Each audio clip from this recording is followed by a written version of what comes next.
Mille masino mebe waname ni bakudo biabia koe to dino to soro do damia bien yedi kudo biabia do tolo mebe kampon vie dino ku biabia ko lemia se lefia bia esokeva ya ke sedia obe do plotoa o dogoa obe eni dijona yobe o do d'accord le Togo ye no yelenti fafame soto vonewa yokpo ebe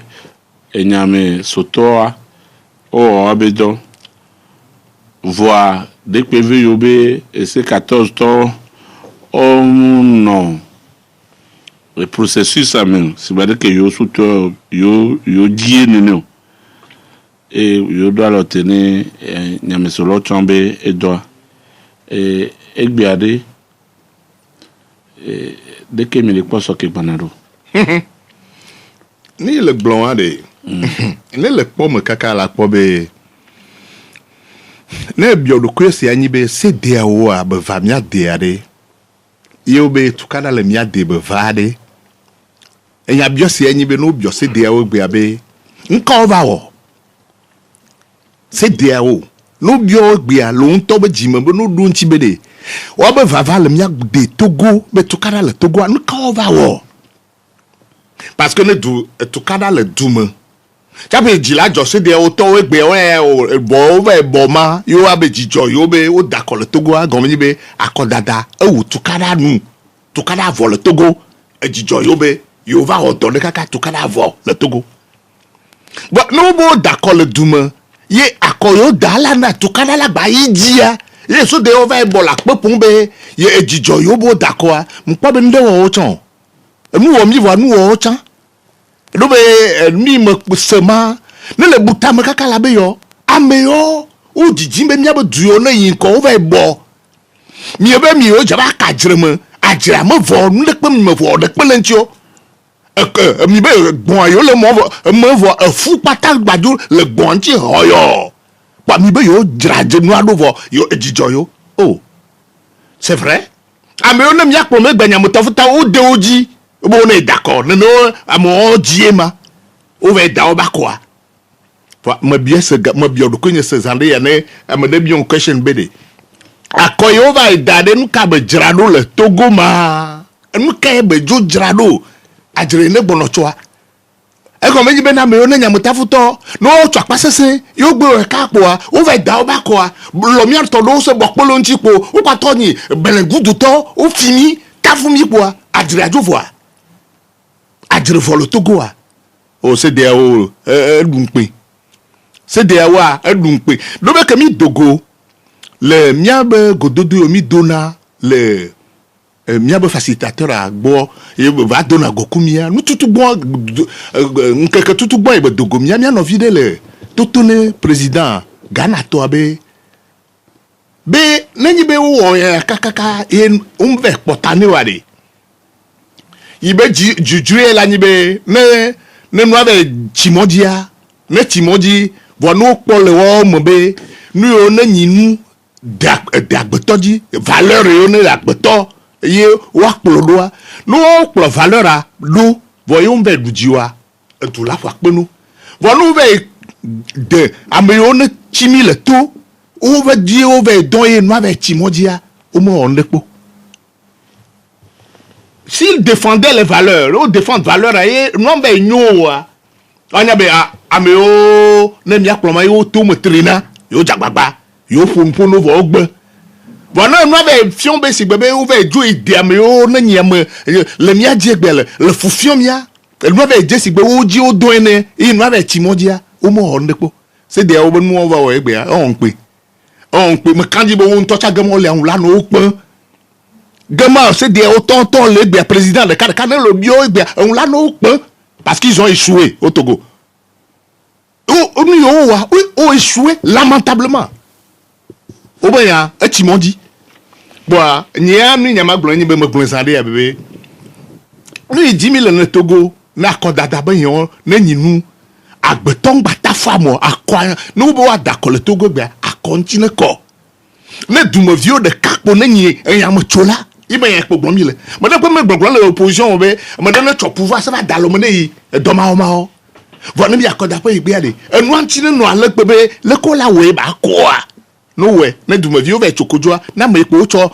jojo na po no me o ne mi atafu wo o me dako jojo le pe le du am po gbelo wa o senia o ba mo po la to le senia ta o pe la no nyama a trafic o ne o wa cho ni a cour constitutionnel o ba mo po la sa de gema o no nyama iji po mi le cho câble ma me ka la gbe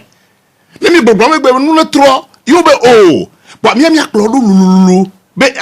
mi gbo we cha ncho ba yi ne mi we ta fun mi ma egbe ami gba ta fun mi ke kwa mi ato si ato be mi ta fun na mi ho kwa mi aklo mi do a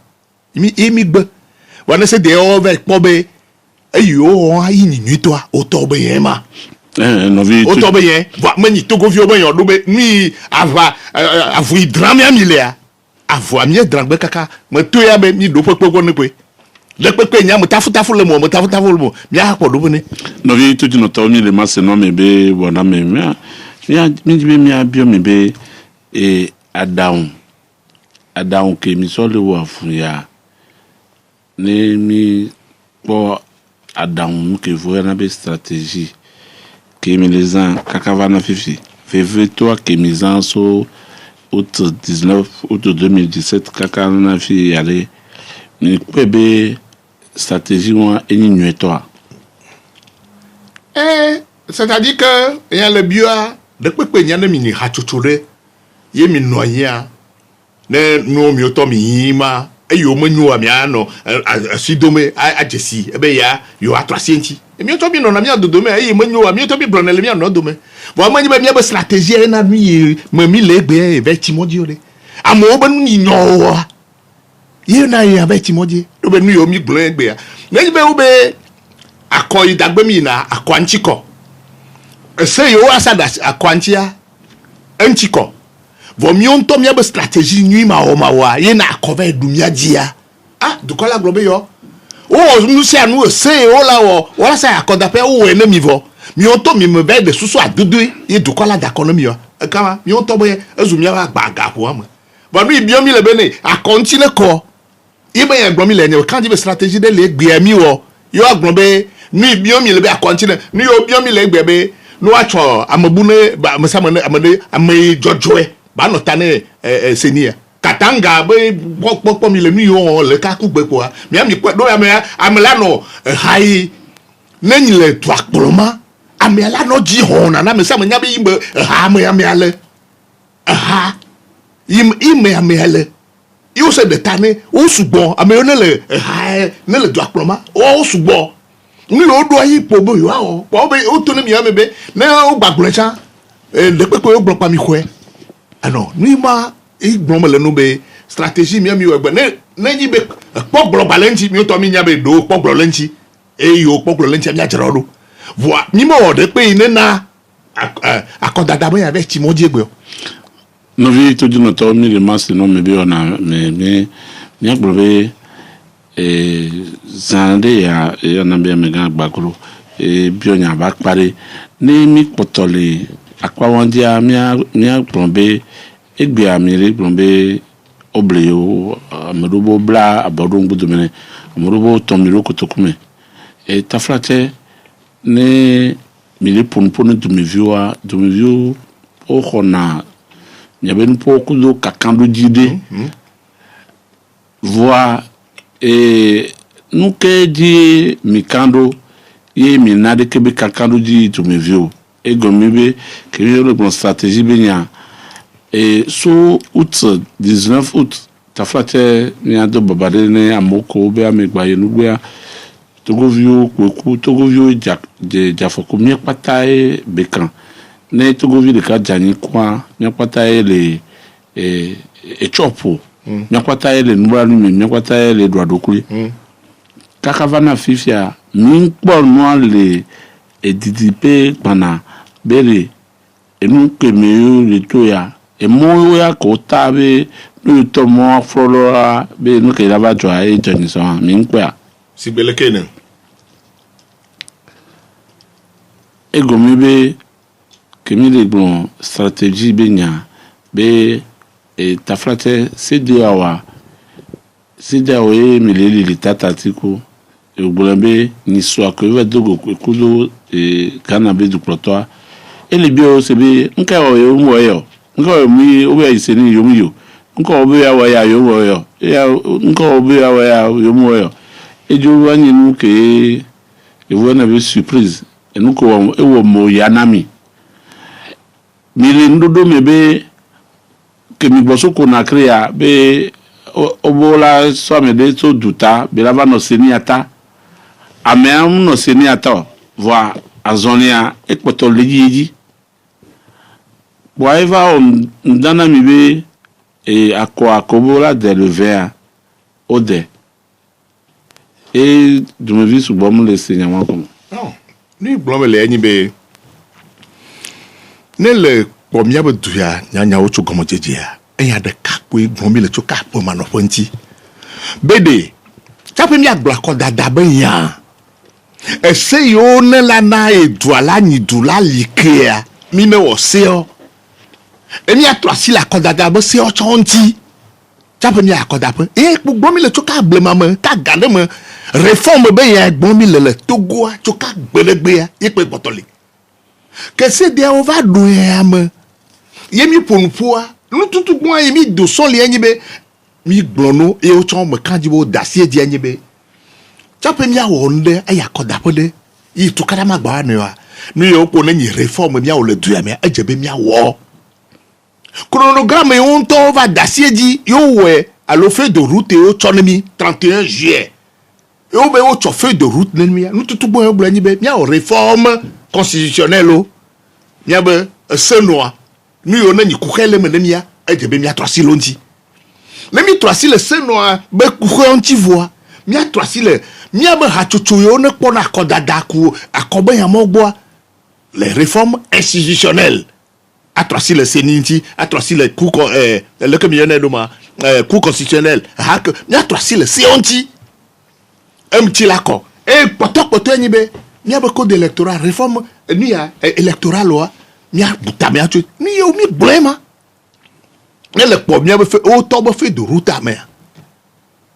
ni yo blema ti mi baba dogo le comité de suivi a pagodia calendrier o onami chronogramme o wa o glon réforme beya o glon réforme constitutionnelle beya e gama yo tutunami be yo la cho yo to be expert de mamia we bino mamia we bleden meno be yo la chon yo be expert ade yé la a tracé le c la dogomi la dogo pa de ochan ne nu yo be po se ho nu yo ne le mia se ne fofua la o proposition projet avant projet la sa do da CDAO la tout me akpo mo nyi ne kan be de nu yo be chodo dade ele wo wa le CDAO da CDA ne benoit la trova na government ya mais government titua la sa do da assemblée se ma die mi kwata mi ya popo no aponpo chonti a dasie di kwa yavo mi be réforme obe yavo mais le quoi de sibenu ne va join sur l'assemblée et que mi po be am wa meta foto nyi mo jiji la won de pe na dua wa o jiji po be tukara na gbesi agbe ya espère be do e be wo chodo da mi espère moi de possibilité la tête dogojo mi me de possibilité de la dogoe aponpo de kwekyo duye me o chona dona modo do be mi sebe mi yo pata mi on ya galo aussi ou di na chale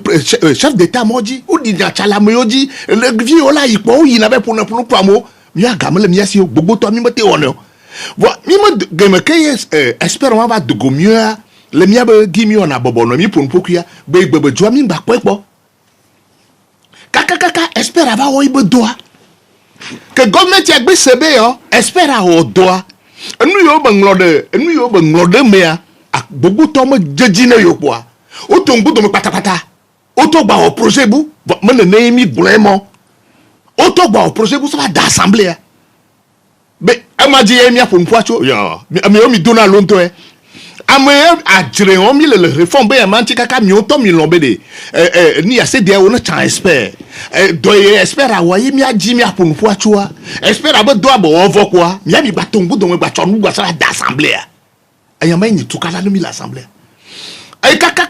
mi me te dasi le dio mi be espère abe do akpe lava no vi le diable ale rojo jagono to ne non mais que espère abe do e be wa no ngba gbon be no fo be ni wa c'est des antonglo mana mi be espère be do e be chodo do ma yo dasi le di o ma la signe o be yo dasi di kaka que va faire mon tota be o be espère e gbon de la fide be bon we unu be chapo ne mode de scrutin ba pagoji be no yakoda pe a chapo la gbon be wa e de kai duji wanku ka o a ame o pata ne nronko be yo akoda pe igbe a o be mama me la po chapo abe iduji premier tour o ba be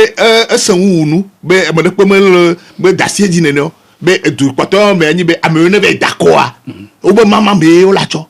etro silenti ba tro do la se de o ba nglo ma na mi be etro sile no anti fia ase totroma poto me loka yo dasile diro nde kai ko ne ya me anyi be espera nglo be de ame de pe ma gba ya koda fo ba wo pe ame wo ye ko ne le ya me ma ye ko ne le mi ame kaka ku gbe ma ni be nglo de me anyi be ame de pe ma gba ta tro sile nu nti kaka agba no azipedi ba wo pe ame wo lo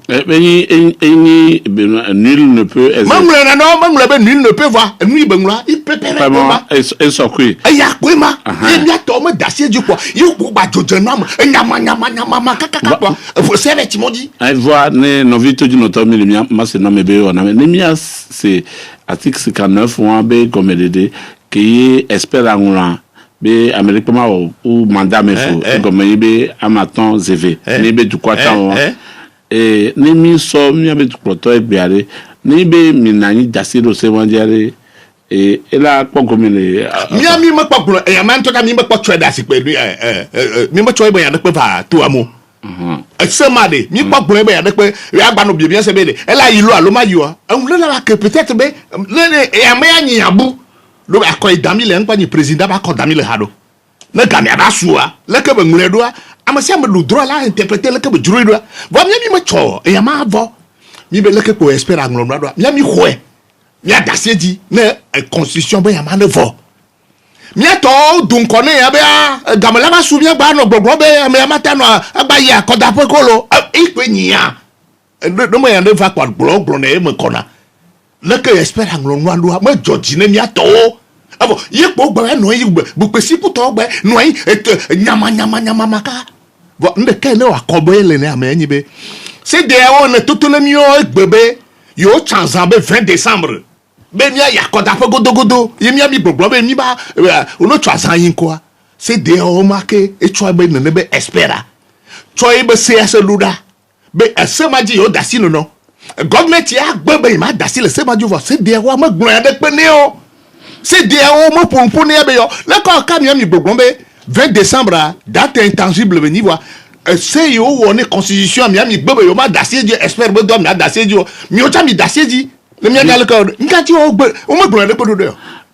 nkati o mo to ya le pe ni ma ya bio se ma no vi to jino to mi le ma se no me be ona me mi wo enu me kuku mi bio di dudu abe tutugba nke wo ye o so ese bu so doda que to vone nous qui espérons tout bon. Donc qu'on a le modi à messia et nibe grand-mère be espère à tingbe quelqu'un. Bevu ba yema, bevu owo, bevu ano dutava no bevu oma yema. Bevu ba yema. 50 ade ta flata mi amoko lo de vinuare nous ko kemiya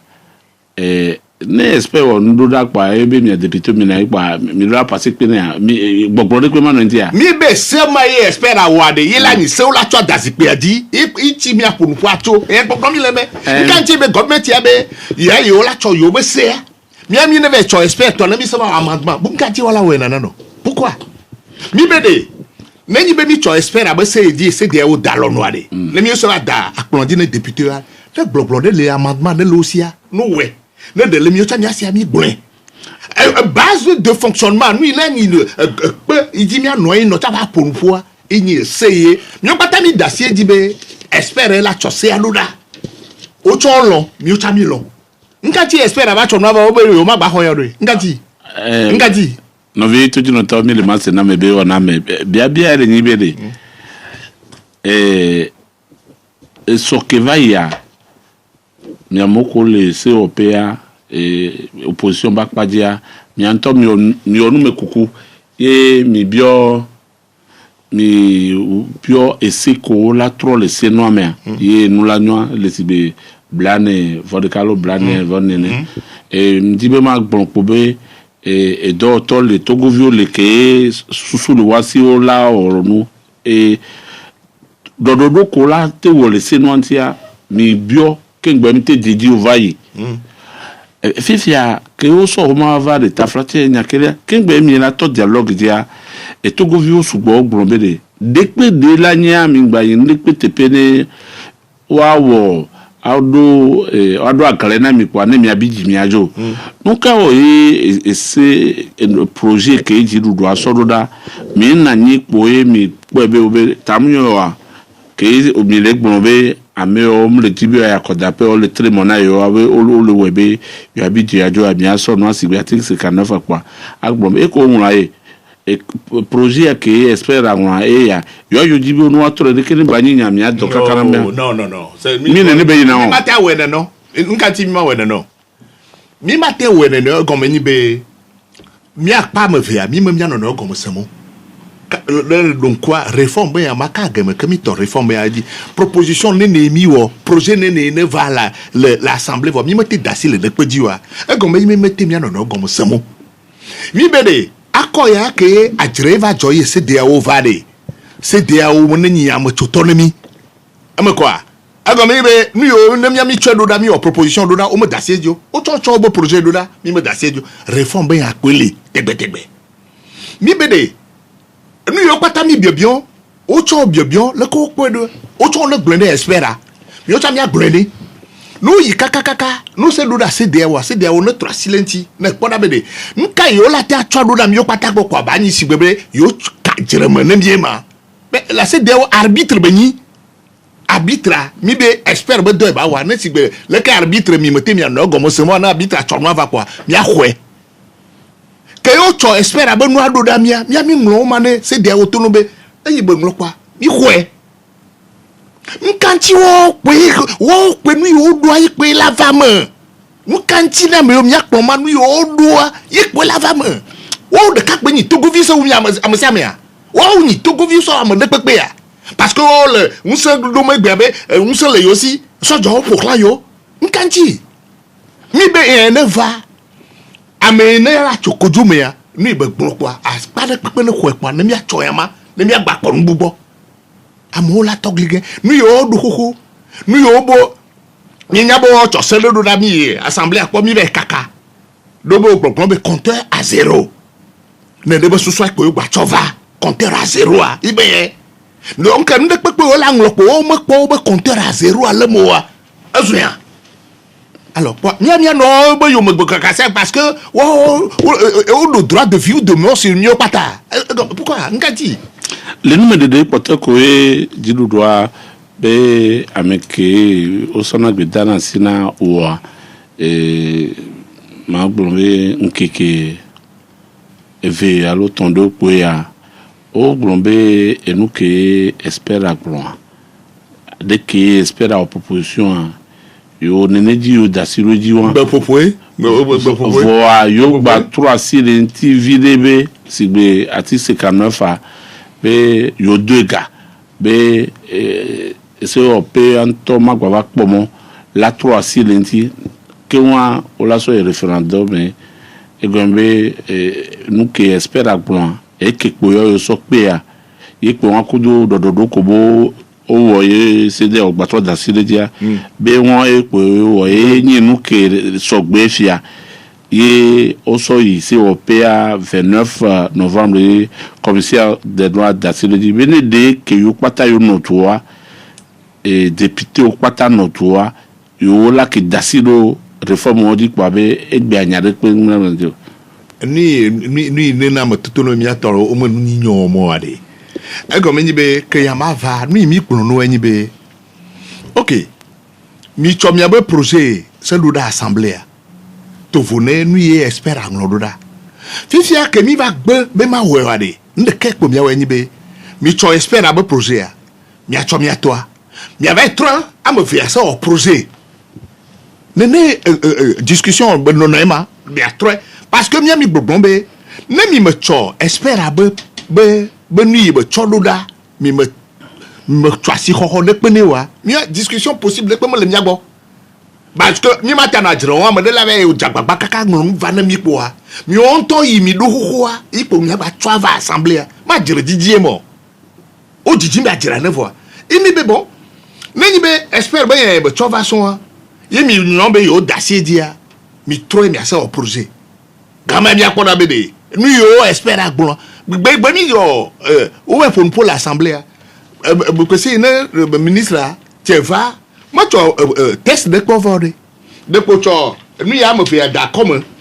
tu auto toi tu as toi en b de tu virgule et le qui a ça va payer tu as me faire ben tu as de cas et y a de cas de à tel enseigne que il y a ton assemblée cacao va nous quand nous quand tu le meilleur il y a ton il y a une assemblée mais il m'a dit gapo mais amadobe no gbon be yo la cho France ya se pe ya amadobe no mo na gbon mo e go meji be député on o ya kwa mo on va nyanu itutu ogbon mais discussion parlementaire a testé non na comme na mo yo cho mana na député o pata o cha hwe be nu yidi o ja se re mi goita o na mi wa goita ntoto goita e ma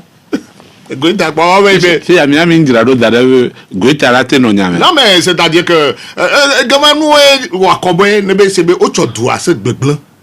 lo wa tonton de wa to jiji ntia o chodu ase o ne me be du ya benu ya ona kobe no vivi gbogbo yo ne le mododo je gba to mapo le semi jaku amodo cha mo semi jaku kumo aya dudu gbogbo ne le mi abenu to mo amo topo dudu ne vi on kuna nsisi ne du ya o ma chodu ya kwa ça parce que yo la no azipedi be yan ti po wa chodu ya ça apo gbelegbele na do de chodu ya ça po bolo de na ya jokwa mo fo no aya gbeto ya da jire de ne de ka kwa jira mfa fo no o nto le gama kuma lo nti o mi o pata mi le gi akule mi anji nyen popo ma akule am se menti nkenji nke jonana ipo mi ble no na mi ble no na ko gasa game ya no vi to jino to mi la de move mi agbado kame vite kune ni ti ame ve me fi kwa mi ado kame vite kune kwa mi a ko me do le kame e yo me kwa mi la agbado lo tini ame ko 91 09 11 96 61 50 secondes kengbe mi ado kame a mi de mon falo te do kame no wasanya na mi kwa mi la ko mole e kame ni a trola me za pe von bobe le wabe me de ma o si bebe enya ke bi obe wa so wan to be dodo aso pe expect yo be yo ofifie yo e be ka le ke yo to na yo ngo ba kan mi to jino to le kame allo mi jogbe mi de ko ma de mo ne radio anemia se enyawa menande ma se nko mi de kuku ni wera Michel su sagwado to fonyera o fo nya se bia wa mo dubula mo kupero o gbelo menande ma se mi o su ka gare mo ke o ka na sia mo pokombo aro mo ma to nya no aro amodo so kole na me bo nya le to go ni bana na mo de ka ko so du ka vo ju atari na po de dia o ma la di je ma mo ka na ko ri pesa po da ko ma na ka ni te ku fa ni commission de na ka ni ma che ni lero ni to mo se o ma che ga se ga ni ka ni tu hani o da ko am ko ko da ko tan ga bari ni so me du ku ni sa vo na ni ka ku na ja ho mo ni mi una ha mo de jo ko de keso Nibo akwada oduja alaka umudajo. Ya fose kena so wajo kwa mjago na se nenya dujeo. Benjan. Mi da kwena mega Michel, ni mi jado kame kwa mile monnaie mi avait pour faire de mamia c'est mi avec benye de 91 09 11 mile masse no me be on a me c'est 14 000 euros. Mais tout dit notre quel caméra. Allô? Allô? Allô? Mi dogbe. Allô? Allô? Allô? Allô, allô. Ouais, bonsoir. Mi hogbe, mi asi mi wenko. Agbeko. Agbeko mo le mo ne radio avilia. Mele. Agbeko so kokamo. So sabado wonyome. Aha. Mi asi bia wa. Mi ta pena me tete. No, mo chabdo. OK, bon. Le po ni clair officiel. Et nous sommes que une fois monsieur vraiment d'accord je ne pas est-ce que le cas soulevé. Il y a des cas comme si on avait mis à Togo au fil au tukara au lekri. Kwa susu le pema no nyese kwa nene ko brone kwa. Wa d'accord kwa. Oh akwa ko jamo le ko. Ni enya no fi kaka kwa. Madak pola wa kaka ko ne ga no me. Sinon surtout encore qu'on a dans sur le 20 décembre au Niagboko le cas est terrifié. Et quand il est terrifié, même en tout cas, Emina, Pardon Gobé, le grand monsieur Gobé, 200 billes de vote ménia. Mais à même Gobé avec d'accord, on a Gobo d'accord. Allons, on a dit. Donc, il y a toi, on a boutame. Mais surtout que là, il y a de belé. D'accord. Amame ve kodo ka me awabe pe fan de moi de funa mi vire kwa mi de kukube ameko jato do kamera 910911 no jagwa be ne wabe be fan de moi alimiate se wabe pe menyade to dino tole le kamera mi wa allo Allo ni dogbe nani aha ni ase mi abenko kokuso ajide ko mi ka koku ni ase bebe wa nda ko na mi mi wa na Ne mo dogbe no. ndogbe na me kipe Ne mo dolo. Ni abia me kipe o mo bi o mi akoda to. E akoda dawe ife o mdo yoje. Fa nya mprefere bi bo bi mu nya lo agba no komposo akota le nya nche. Ni enyare le wa gbo ni kwa ateki ke ya nya osusure. Tiki nigo ya etikona mekano. Nde kurugani no be o gba gide na ko melo be akọ ise ore gba o nda kisi de o ni ko se de wa si de wa bayi e no Burkina Faso Burkina to be aw e meji o ko e oduji tani ani lo be se de o ne ba ni awo ni ko mi te radio e enti ani de kuku no be ni susuwele a no de ento mi poni so a we na be da ko o ko ni ni teto am se to be da ko e se be du kwa ele ngudi mi no lo enta no so nya solo Akwe. d'accord 91 09 11 96 61 58 58 to dino tole le mi wa allo Allô, bonsoir. Bonsoir. ni ase mi abenko Monsieur Gado, Sosiko Nderi, soko kame mi de kuku Adido Gome. mi ale mo ne radio avile Adido Gome. o le mo ne radio a Bon, Ndema bien mettre sévéré. Puis c'est que CDAO de ce qu'on ne n'est azolike gbalemilao. Mo le pobe France balo le funwa. Donc Kintia Macron a igblona Togolo le Canada wa d'accord. Et il était à Keba Ibuari Kudo Nana Kufo-Bokwa. Il pour nous trôner. La France est rentrée à déplacer donc par la petite porte. Et elle a confisqué, elle va confisquer Péviane à Vitrel Ibuari. Buari va te couper pour habiter le fond, terrain du banc coupon. Et tu as avec les chiens, moi, mais le bois quoi dit. Au le poids, il y a un côté de c'est des hontiers à peu mettre. Ok. il a gba mi kale e kame kwa mi la dale tene amehawa 91 09 71 71 96 61 58 58 ame pata mi le caméra allô Allô, bonjour. ni de gwe c'est mi abenko Oui, monsieur Kodjo, surtout pas hôpital. hôpital to foneria Alors, follow. ni c'est bien Mito Gwena, Nyabe, Amepepe. e ho gbe mi Mbema Glone be, Enyako Keken ye de Gwafisi, Enyako Keken ye fede a Otagwa. Peut-être que PNP to Ogbobe, Deluche, Ebenya. C'était à ewo communiquer be, Niado confiance do, Yedibena, et là, c'est possible kaka réforme, Olawe. Voilà, il n'y a pas de temps pour donc, nous avons nyata amekpekpe abenade ni gbàtí de amotoro mọmọ ni gbàtí wọn de pépé complot international ele togodi togoa okwele ni otumejesi papare egbori fitin bayi benare sacrifice eye koni la o photo eperika ye accord 2020 ele daba donc a nyapata minyabe nemita 2020 présidentielle ni la Côte d'Ivoire nyambe magbona nyabe amekpekpe abena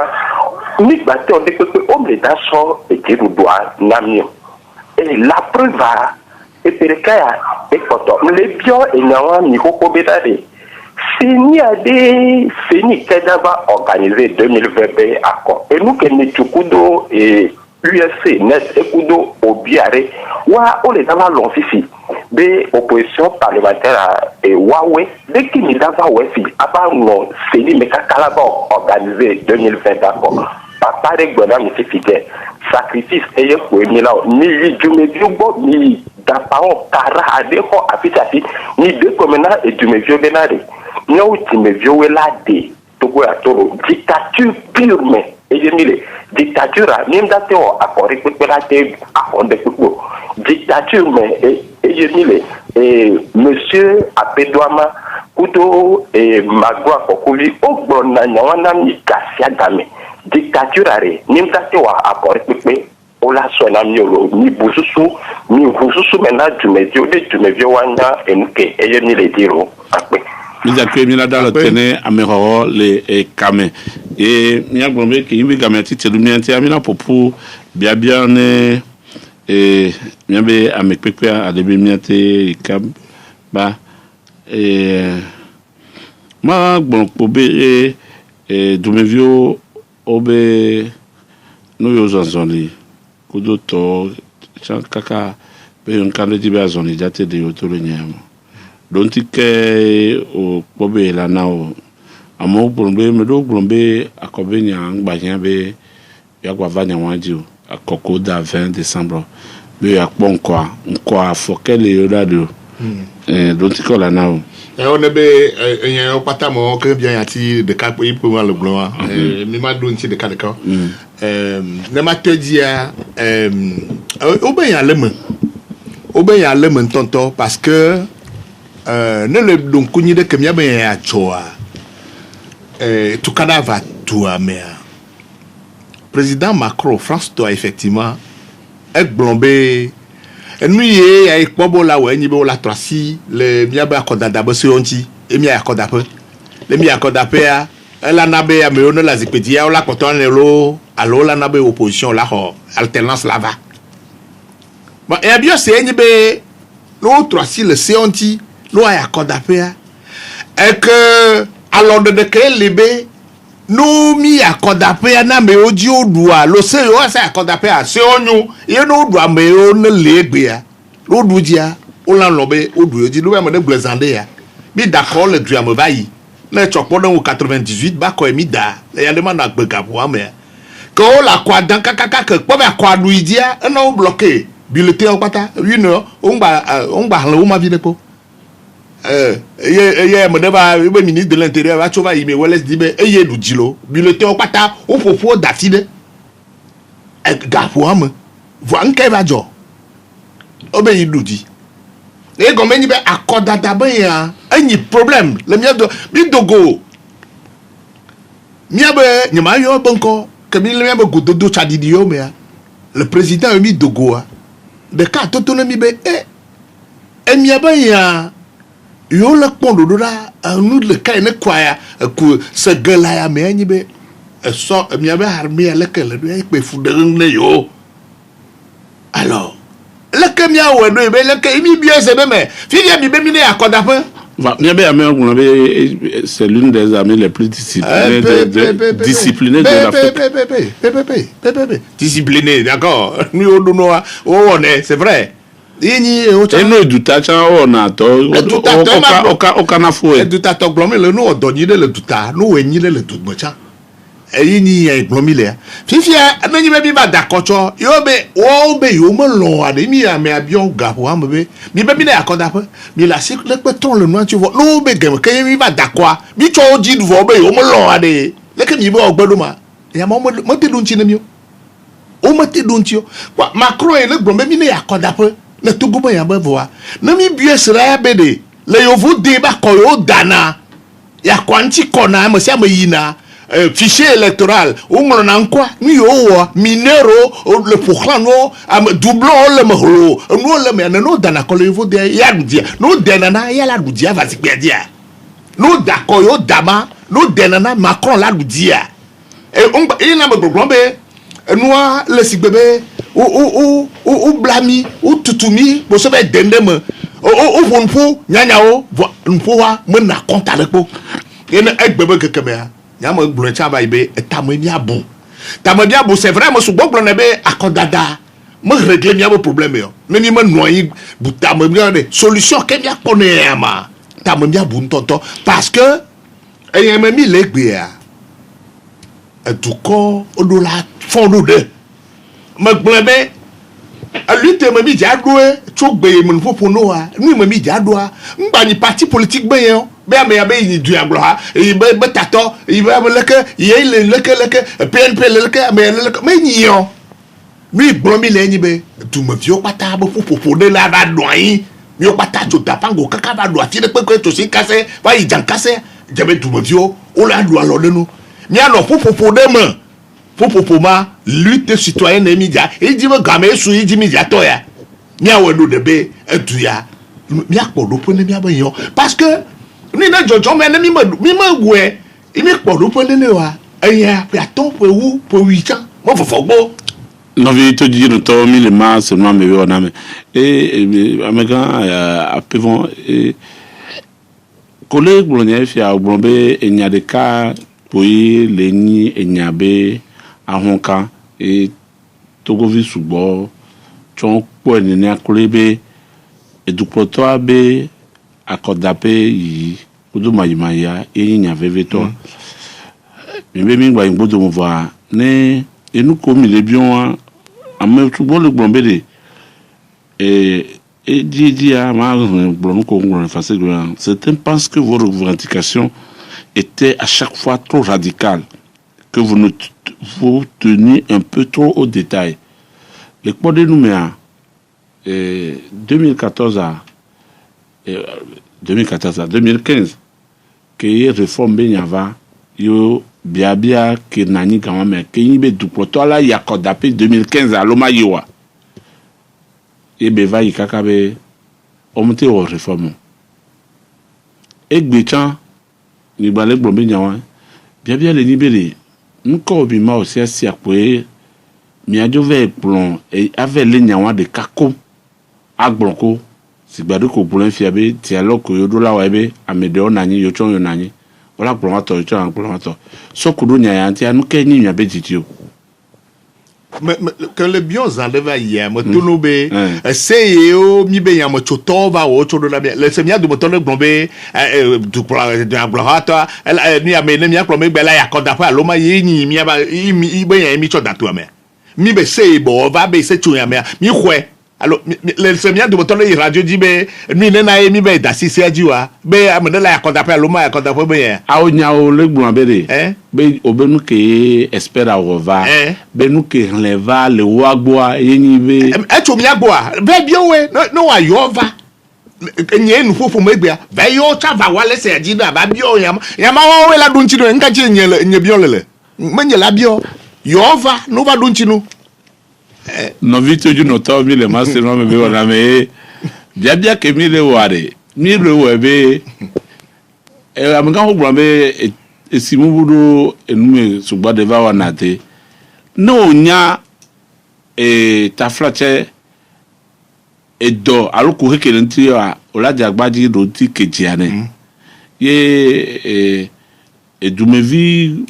ni bolan le mi be yan poporo me fia e fia be edumevi sugbo le mi oben ku le mi ati nkan de be adeke mi lawo toto lava lenti fafa me bien pata et so suite so inora mi la potoni togo via ni novia e ben ku sodo mi adi e gombe mi aoke ni dunya gro le gombe yo trottoir lava et du mesure que quelqu'un d'ate cité wa de kalka lava pour alola be ondo ni agbo be da so adeke mi la oye et non adeke be senwa et trottoir valenti fafa me e be bia ko emi amile ona mi ko bloncham le normal là bede le choya sei kaka 2014 me gafo am chai be suso nu yo na no etimoji mi o chami nu popo le mi no do mede le ke mi awe mi apodo fo ne mi abe nu yo gbon mi le reform ola ye na mi ke o ba to na mi bede ngba ni be mi awe la chose do da abe mi kulenchi sege le nu yanchi wo choi la gno do be yo le ke wa one twamede po ne va cho ya malo gbogbo mo le lo e ma le ka me ne cho ya va mo nglo de mo bede se yo ba mo ma cho do na mi mo nglo de mo be du agloto ala ya koda polo aloma ya koda mo nglo de mo na na mo nglo de nu ibe cho do na mi mo gbo be se nglo do da be me la te akoda pojo aloma te akoda po mo bi nglo do se po nglo na mi cho mi abe se ne le mi asiva yi enui nenyi nui obese nui obekpo ibe nglodo dami yo toto na bi be se dia obede ne be noy pe le sous région apata nui o nglo na mi ma bede c'est la pratique dans la sous région kenwa ibe man masino mebe o na memilia espère abe doc ntoja wa le nume de ko le na mi a o si bebe enu amem ko de nenyi be nyawa enyade le funu ye le kusenge kakaka wa ne fi ne espère ta nglo no adare ne ye ngronye de ko ya me de ko cham bi enyare ko a bikane jibe la du de pepe me le na me o ko no na sele du o me yo to na atepo ya de amade ko me nglo na se kwa anglo de me be se nglo ile ame la tere akoda po dulo alo mate ba me no me se ye na ye mi mate do po ton no ya be nglo ya nglo do de be ayi ko ne amopata nglo le du o me ne le cho mia be ese le cho Ghana igbe le cho Benin le cho Burkina le cho Côte d'Ivoire I say ni be nglo wa formellement elle la fille de pepe nka ni be Togo pe le particulier ese ni be nglo do da mi nchoma yemi kwata mi be ami lo mi dasie dia ne le cho ese no yi ne le Benin be la pele me ne le cho Ghana to la pele me ne le cho Burkina to la pele le cho fille de pepe la pele me alors nka ti mi ato ko be wo no to fo ne yo nka pourquoi game a sito domianti fifia mi agbobe poto kapopodo que o va faire un bio church todo o fonyore kule o sigbebo church ndike ne ba brana grea elani noel ne enyati de la sio sokudu de kebe azanti anyakola gonanyo o nyama mo blancha go mojeje abe moje precha nu miamilo po dudu ja gbede pecha o e kaka po de pe nde pecha zambo ya de pecha mo le kwa mia noel ne bono gbedudu na mo po mia no anoka dudu me ku yesu vi jigbo le nemia be yesu vi ne ba honemi ibe jijie ye be ne fa gbe ya de ne na be mia bo fo pepe ne do ada ibe jiji ba va in le 25 ba va ya ma trova de to trova mi no gbedudu na mo be lui ba han va ne Togo a do be mi le jiji to tro ji le du ya mo voa mi me le ji le tukada mi me le jiji be Togo vi be vule ne gba kwa yin bon ame yo patana le gakpa me be o funya o le amodo dare o lo fun la fido da o nyama o amede blon Togo vi le gbe blon ade apo a o lo nyama po wa tafu apo e mo be nu ogle keke ma wu ne ba do lo be Yesu ak va yin gbanje ade o ne ba pe la mia agbotopo mo vi o be de mo popo ne no mia si le mawunti elle ne trova ibe totro ne deji ponemi Togo vi de pe gbagbojo ni ne jo e me gbogbo be ni ne jo icho e va yia gbe ke ta ko icho ma la adoa mi pata mi ji me le ponemi yo pata vo ke mi po le ke Togo vi o da fodui gbe nu le nu yin gbodui mi kan di be du ya latro lo be enu wa e ma wo po mi achoena lo be ndek pepe won bi le yin gbe aja ma to yin gan yi to ho no mo ji be nu wa vide voanyo be ba twe no va ke gamo so ai ma juju so fa ba twe no no ma citron ti voanyo po we bo ah o ça non ni to ke nja ho anke ja gone toju no to be artiste nja ho e pe voir de ke no le do na nyemu gbo ni to ni citron ha ji voanyo po we bo volo ah o ja papa e bede togodu ya lavatron azamo gbe ba ni lo ado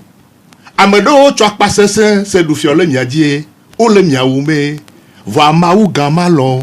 ehun le lava ke godo edumene nyo ipo jimi le e lava me godo togodu ya lavanyo azamo gbe ba ni lo ado amedo tso apasese se du fiole miadie o le miawume va mawu gama lo etogo vioma lo lo ehun le lava ke godo edumene nyo ayipo jimi le e lava me godo mi wenenyo togo viwe du ya netro mi wenenyo du ya netro e togo viwe du ya netro mi wenenyo du ya netro e togo viwe mi chone du ya netro mi wenenyo du ya netro e togo viwe du ya netro e togo du ya lava nyo azamo gbe banilo ado amado cho pasese se du fiole mi adie o le nyapome voa mawu gama lo ehun le lava ke godo edumene nyo ayipo jimi le e lava me godo mi da kene mettre à Pevon de di à Pevon nya gbobe hasino de kabeni voa eminjo nya akpawanu so kaka wetido ebe de color fion ebe nya won ebe hagbe won di minada lotene egbebe masinan me amia da kene tudino to keke yamoko do kamea nya da kene monda to Antoine Tete ou ni kuja me kono nentia nyento a Ferdinand Fonyo ngale da kwenami ne mi gbonde mi ode be la to jikponami e la nabe e Noël a mi mate dia kemo yesu ntone de e wanda leme ne kwata ke kwata la do jijonamia me aso ne mi ado asanyerelo bye bye